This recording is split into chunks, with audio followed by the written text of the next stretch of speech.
अंजलि मिश्रा, स्वागत है आप सभी का द न्यूज में। आरएलडी के विधायकों की सीएम योगी आदित्यनाथ से मुलाकात हुई है, जिस मुलाकात ने सियासी हलचल मचा दी है। दरअसल हाल ही फिलहाल में जयंत चौधरी जो है आईएनडीआईए गठबंधन के बहुत ही अहम आप कह सकते हैं कि मुद्दे जो कि अध्यादेश पर समर्थन का था उससे दूर रहे थे और वो वोटिंग में वो भाग उन्होंने नहीं लिया था। और अब आरएलडी के विधायकों की सीएम योगी से मुलाकात की जो तस्वीर सामने आई है उसने सियासी हड़कंप मचा रखा है और अखिलेश यादव के लिए इसे आने वाले समय में बड़ा झटका भी करार दिया जा रहा है।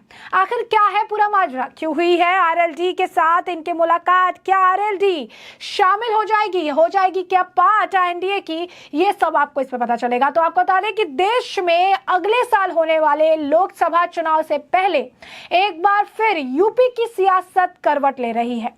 विधानसभा चुनाव के दौरान समाजवादी पार्टी के मुखिया अखिलेश यादव के साथ मिलकर भारतीय जनता पार्टी यानी बीजेपी से लड़ने वाला राष्ट्रीय लोक दल आरएलडी क्या बीजेपी का दामन थामेगा, इसकी अटकलें पिछले कुछ महीनों से लग रही है। लेकिन बुधवार को आरएलडी के विधायकों की सीएम योगी से मुलाकात के बाद इन अटकलों को हवा मिलनी शुरू हो गई है। वर्तमान में यूपी विधानसभा का सत्र चल रहा है। इस दौरान सभी विधायक लखनऊ में मौजूद हैं। ऐसे में रालोद के विधायकों की सीएम योगी से मुलाकात के बाद अब ऐसी अटकलें लगाई जा रही है कि रालोद 2024 के चुनाव में बीजेपी के साथ गठबंधन करने का मन बना चुकी है। हालांकि रालोद के नेताओं का कहना है कि एक शिष्टाचार भेंट थी। सीएम योगी केवल बीजेपी के सीएम नहीं है, वो पूरे राज्य के सीएम हैं। विधायक अपनी बातों को रखने के लिए उनसे मिले थे। चीफ जयंत चौधरी अलग ही रंग में नजर आ रही हैं।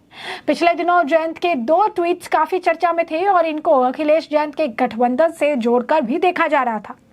दूसरी ओर संसद के मॉनसून सत्र के दौरान वोटिंग में शामिल ना होकर भी जयंत ने सियासी अटकलों को हवा दे दी थी। हालांकि इसको लेकर रालोद ने साफ किया था कि जयंत वोटिंग में क्यों नहीं शामिल हो पाए थे। राय ने कहा कि पार्टी का पहला लक्ष्य लोकसभा चुनाव की तैयारी करना है और पार्टी उसमें लगी है। जल्द ही पश्चिमी यूपी में 1 दर्जन लोकसभा सीटों पर पार्टी की बूथ कमेटियों का गठन हो जाएगा। पार्टी की कोशिश है कि लोकसभा चुनाव में इतना वोट प्रतिशत हासिल किया जाए जिससे रालोद की पुरानी साख यानी क्षेत्रीय पार्टी का दर्जा दोबारा हासिल किया जा सके। रालोद ने सूत्रों की माने तो अखिलेश यादव की सपा से आरएलडी का मोहभंग होने की एक वजह और भी है। दरअसल रालोद पश्चिमी यूपी में 1 दर्जन सीटों पर अपनी जोरदार तैयारी कर रही है। रालोद की कोशिश है कि कम से कम 7 सीटों पर चुनाव लड़े।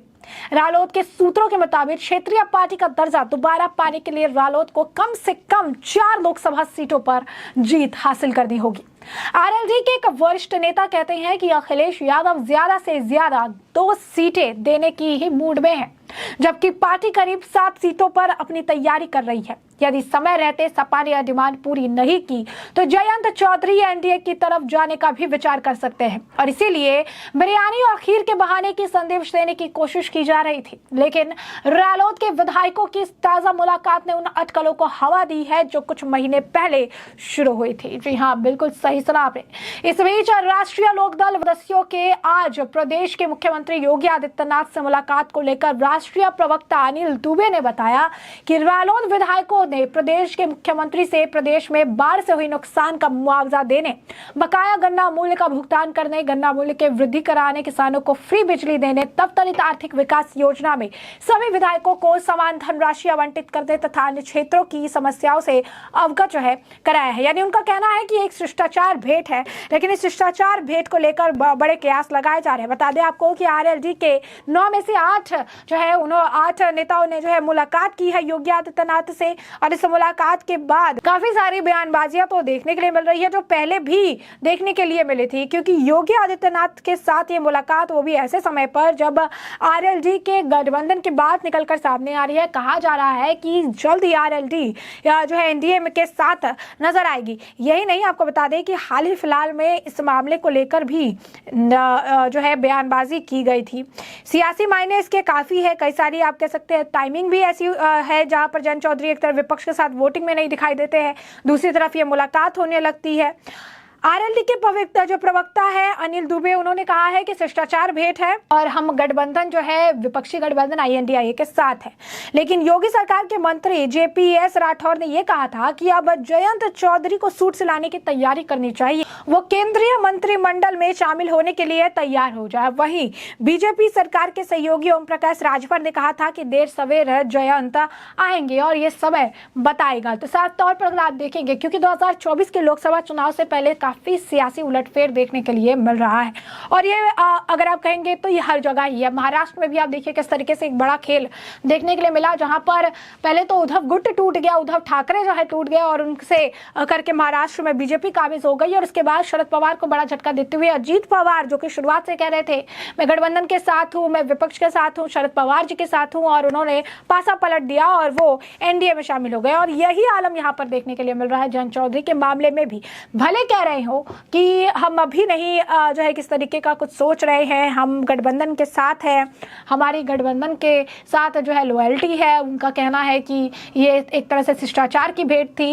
लेकिन एक ऐसा समय जहां पर कुछ दिन पहले उनके मुखिया विपक्ष की एक बहुत ही अहम आप कह सकते हैं कि जहां पर व्हिप जारी किया गया था, उन्हें बुलाया गया था, वोटिंग काफी ज्यादा अहमियत रखती थी क्योंकि गठबंधन में शामिल होने के पीछे आम आदमी पार्टी की क्राइटेरिया यही थे कि अध्यादेश पर समर्थन चाहिए। विपक्ष का ये पहला टेस्ट था कि एक साथ विपक्ष एक पार्टी को समर्थन या उनकी आइडियोलॉजी को समर्थन दे सकती है कि नहीं। लेकिन इस टेस्ट में खुद परीक्षा देने से पहले ही जयंत चौधरी ने अपना झोला उठाकर का जो है आप कह सकते हैं सेफ साइड की तरफ उन्होंने कट लिया।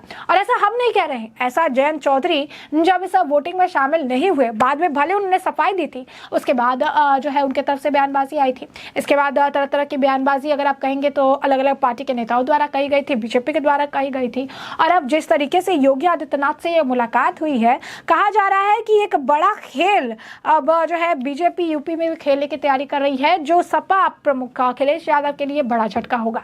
हाल ही फिलहाल में अखिलेश यादव ने योगी आदित्यनाथ को यूपी विधानसभा में घेरने का भी प्रयास किया, बेरोजगारी के मुद्दे पर, अनएम्प्लॉयमेंट के मुद्दे पर, हेल्थ के मुद्दे पर, जनसंख्या के मुद्दे पर। लेकिन जिस तरीके से योगी आदित्यनाथ ने समाजवादी पार्टी के मुखिया अखिलेश यादव को जवाब दिया तो उनकी बोलती उन्होंने बंद कर दी। इसका भी वीडियो बड़ी तेजी से सोशल मीडिया पर वायरल हुआ था, लोगों ने अखिलेश यादव की जमकर चुटकी भी दी थी। तो साफ तौर पर अगर आप देखेंगे तो उत्तर प्रदेश भी काफी ज्यादा अहम है, क्योंकि लोकसभा चुनाव की जब बात आती है तो हमेशा एक प्रोवर्ब्स है जो दोहराया जाता है, जिसमें कहा जाता है कि अगर यूपी जीत ली तो लोकसभा चुनाव के लिए चांसेस जो है जीत के ज्यादा बढ़ जाते हैं, क्योंकि सबसे ज्यादा लोकसभा की जो सीटें हैं 80 के करीब जो सीटें हैं वो यूपी से है। और ऐसे में यूपी इसी वजह से एक अहम आप कह सकते हैं कि लड़ाई का एक मुद्दा बन जाता है, यूं कहिए कि सत्ता में काबिज होने का एक मुद्दा बन जाता है। और ऐसे में जितने भी छोटे बड़े दल है यूपी के, क्योंकि 3 क्षेत्रीय दल जो है वो बीजेपी में अभी हाल फिलहाल में शामिल हुए हैं। इससे पहले सुबह सपा जो है राजभर, वो भी उनके भी सुर बदले थे और उसके बाद वो भी अभी NDA का पार्ट है। राष्ट्रीय जो है जनतांत्रिक लोकदल भी है और भी कई सारी पार्टी है जो है इस वक्त 3 क्षेत्रीय पार्टी है जो बीजेपी के साथ आ गई है। यानी बीजेपी यूपी में एक भी स्टोन अनटर्न नहीं रख रही है और हर माइक्रो से लेकर मिनी तक हर पार्टियां, हर क्षेत्रीय दल तक को भी अपने साथ लेकर आ रही है, ताकि इसका इम्पैक्ट 2024 के लोकसभा चुनाव में देखने के लिए मिले। तो ऐसे में ये एक तौर पर अखिलेश यादव के लिए बड़ा झटका है। तो दूसरी तरफ अगर ऐसा होता है और RLD अपना पाला बदलती है तो ये बीजेपी के लिए एक बड़ा मास्टर स्ट्रोक होगा। तो ऐसे में हमने आपको जो पूरा मामला है ये बड़े विस्तार से बताया कि पूरा मामला क्या है, और अब इस पूरे मामले पर आपकी भी जो राय हो हमें कमेंट सेक्शन में कमेंट करके जरूर साझा करिए। धन्यवाद।